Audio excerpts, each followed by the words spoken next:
अस्सलाम अलैकुम। आज हम इस्लाम के बारे में बात करेंगे। विषय है इस्लाम की सच्ची शिक्षाएं। आप क्या सोचते हैं कि इस्लाम की शिक्षाओं का सच्चा उद्देश्य क्या है? अलैकुम अस्सलाम।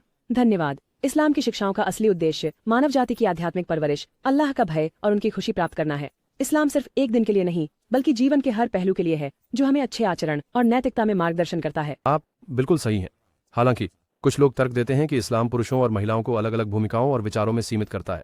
इसे कैसे समझा जा सकता है? इस्लाम ने पुरुषों और महिलाओं को अलग अलग भूमिकाएं दी हैं, लेकिन दोनों को समान सम्मान और अधिकार दिए जाते हैं। इस्लाम ने पुरुष को परिवार की देखभाल की जिम्मेदारी सौंपी है, जबकि महिला को घर की सुरक्षा और घर के भीतर आध्यात्मिक और आर्थिक कल्याण के प्रबंधन की जिम्मेदारी सौंपी है।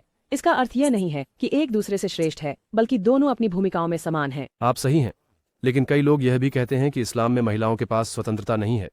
आप इसे कैसे स्पष्ट करेंगे? इस्लाम महिलाओं को बहुत आजादी देता है, लेकिन ये आजादी वैसी नहीं है जो आज दुनिया के कुछ हिस्सों में पाई जाती है, जो अक्सर मानव स्वभाव के खिलाफ जाती है। इस्लाम ने महिलाओं को संपत्ति का अधिकार दिया है और उनकी गरिमा को दूसरों के सामने अपमानित होने से बचाया है।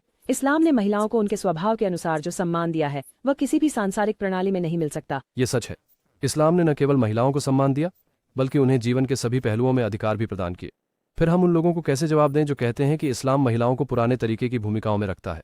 हाँ, उन्हें समझना चाहिए कि इस्लाम की शिक्षाएं मानव प्रकृति के अनुरूप हैं। इस्लाम ने महिलाओं को वह सब कुछ दिया है जिसकी उन्हें जरूरत है, और उनके सम्मान और अधिकारों को कैसे सुरक्षित रखा जाए, यह पुरानी सोच उन लोगों से आती है जो इस्लाम को गलत समझते हैं। और यह महत्वपूर्ण है कि हम अपने जीवन में इस्लाम को उसके सच्चे स्वरूप में अपनाएं, जिससे पुरुष और महिलाएं दोनों एक दूसरे के अधिकारों के प्रति आपसी सम्मान के साथ रह सकें। बिल्कुल, हमारे जीवन का उद्देश्य केवल अल्लाह की खुशी प्राप्त करना होना चाहिए। जब हम इस्लाम अपनाते हैं तो हम अपने जीवन को सुधार सकते हैं और अपने जीवन में अल्लाह की रहमत और आशीर्वाद ला सकते हैं। धन्यवाद।